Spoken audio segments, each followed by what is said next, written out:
Well, it's February 6th, that's Saturday, and we got a whole bunch more snow last night as expected, so probably another 6 inches on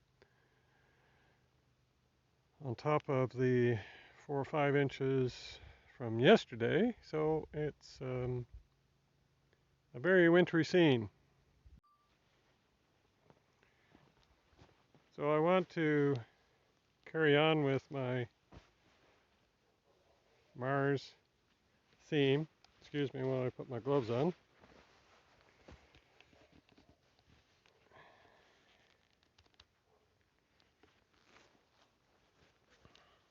We'll go for a walk in the deep snow while I chatter on. In this case, it's about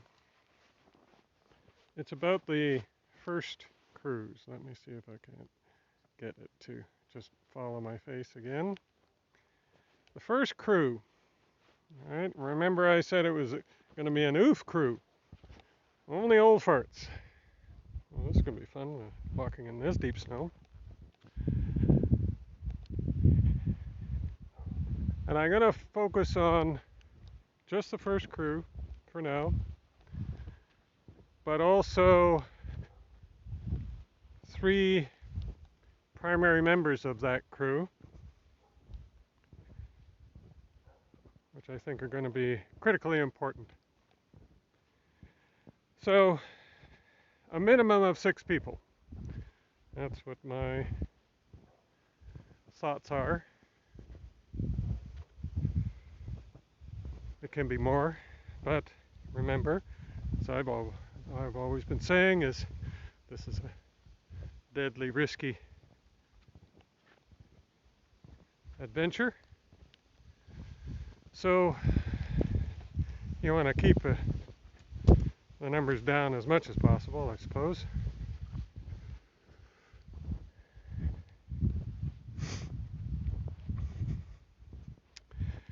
But there are 3 people that are going to be absolutely essential.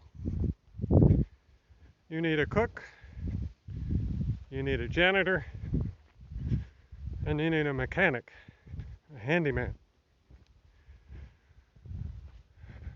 Those are the key people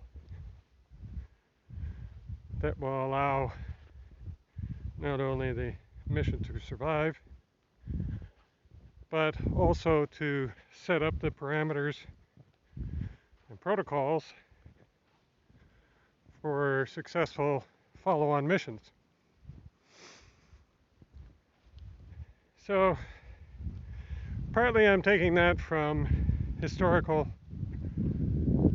examinations of various analogs. As I mentioned in the last video, things like the Arctic and Antarctic expeditions, but also things like submarines.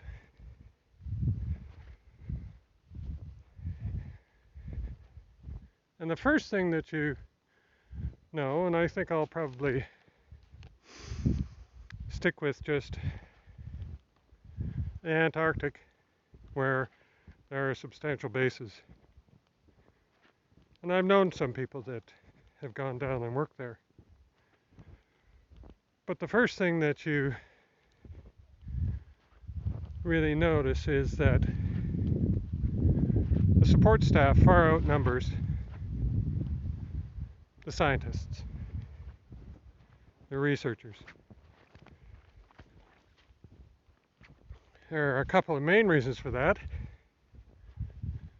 One, the researchers are there to do research, not really to look after themselves. I know most of them are quite capable of doing so, but that's kind of counterproductive, especially in an environment where it's extraordinarily expensive to get there, extraordinarily expensive to stay there, and these researchers don't have unlimited funds. So their objective is to spend as much time as possible doing the research that they went down there for. Now, a more pragmatic, or the other pragmatic consideration is it's a dangerous place.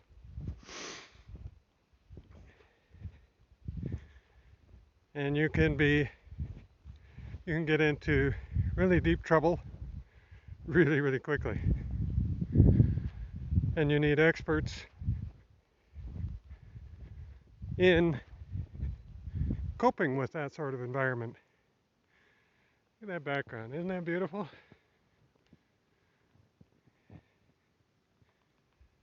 And it's still snowing.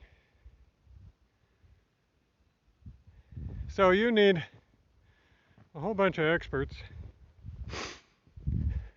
just with the task of keeping everybody alive down there, keeping all the equipment functioning, because it's an extraordinarily harsh environment, and equipment doesn't cope well in harsh environments, particularly the cold ones.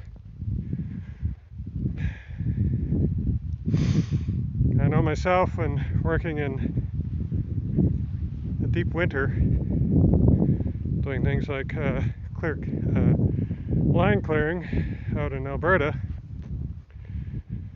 we had to stop working at minus 50. We were fine, but the equipment started to really become unpredictable. And for things like our brush cutters, which had circular blades on them, at minus 50, you hit the blade just the right way, and the metal was so brittle because it was so cold it would shatter. So you had to stop.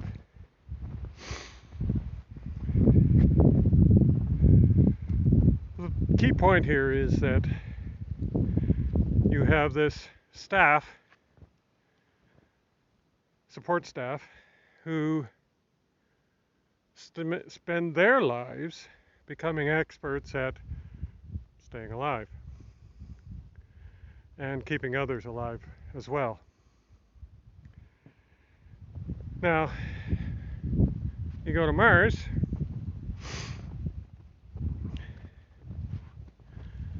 and the whole objective is to stay alive there, and that's going to be sketchy at best. And so you need people that are focused on specific things, especially the support staff. And you do have to have support staff who are focused on that only. I really need to emphasize that. But they need to become experts themselves. It's going to be a brand new thing, a brand new environment. So that's what they have to concentrate on. So you need a cook who cooks for everybody. That one's pretty simple to understand. But that's not the whole responsibility or the sole focus of that person's job. There's a whole gamut of aspects to cooking that have to be included in that the person's going to have to learn how to do on the job there. Doesn't matter how much research we do here, it's what they encounter there. So they have to look after the water supply, the food supplies. If they're going to generate food there, the cook has to be responsible for that. They have to have good records for just what kind of foods are really needed to sustain people in a healthy manner on Mars. it's going to be different than here. Just think of the lower gravity. How's that going to affect people's digestive systems? A good professional cook is going to be able to understand that, make adjustments, and record that. You need a janitor.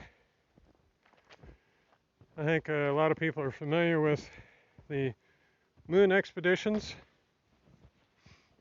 and just how filthy dirty the astronauts became very quickly. And that was just a few days. And there was absolutely nothing, no provisions for keeping them clean and keeping their equipment clean. And that equipment got absolutely filthy dirty. And then the capsule itself, the lander, was extraordinarily dirty by the time they were done. And themselves, how do you didn't clean, right? They didn't have that provisions. They weren't going to be there that long, so why worry about it? But they were filthy. So you wind up on Mars, and the dust and dirt and grit is going to get into everything. You're going to be there a hell of a lot longer. Somebody has to be responsible for that, cleaning all that up. And that's going to be a full-time job. There's absolutely no doubt about that. And between the cook and the janitor, they're going to need to be able to maintain hydroponics, greenhouses, whatever. All of that has to be looked at, maintained, and cleaned.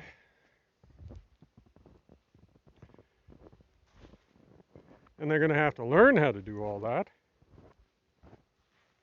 And then you need a handyman. You need a mechanic who can fix everything, because things are going to break. There's absolutely no doubt about that. Things are going to break. And I have a bunch of other videos I'll be talking about to deal with that. And not only are things going to break and need to be fixed, but everything needs to be maintained to try and reduce those breaks as much as possible. Again, that person is going to be learning on the job.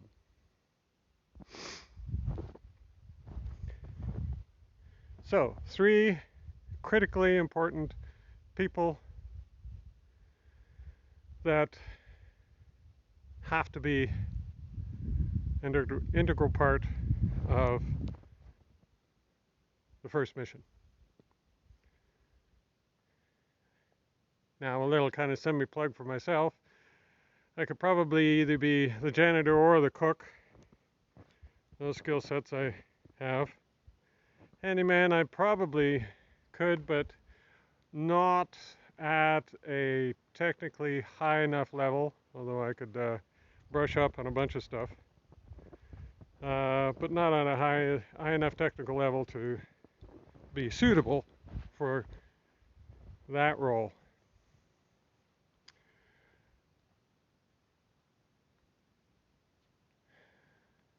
Here's the kicker. Here's the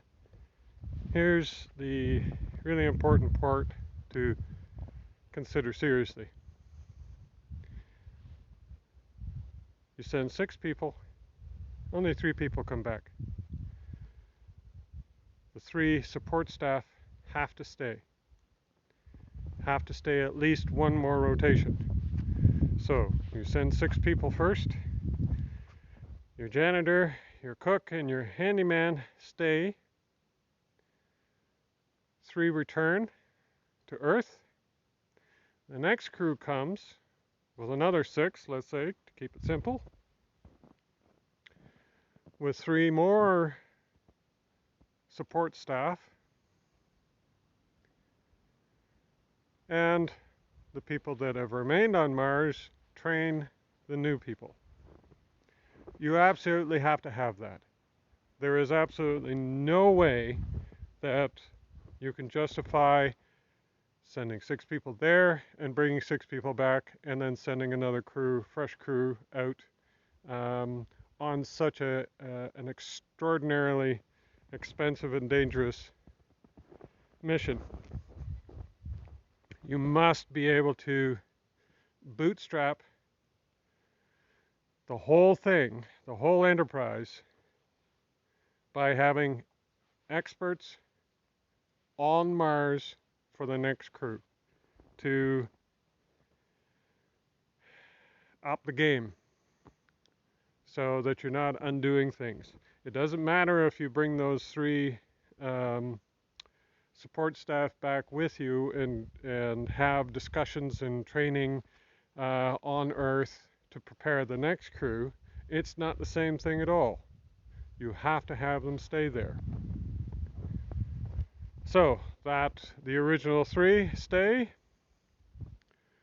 and have the option of coming home on the next rotation if they wish.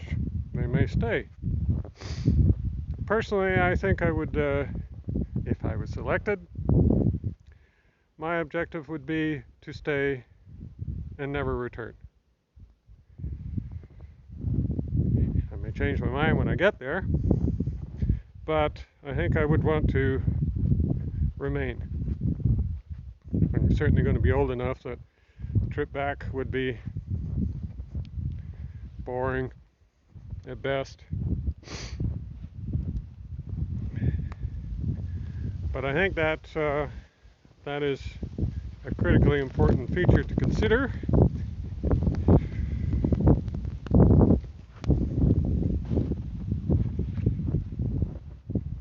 And now it's time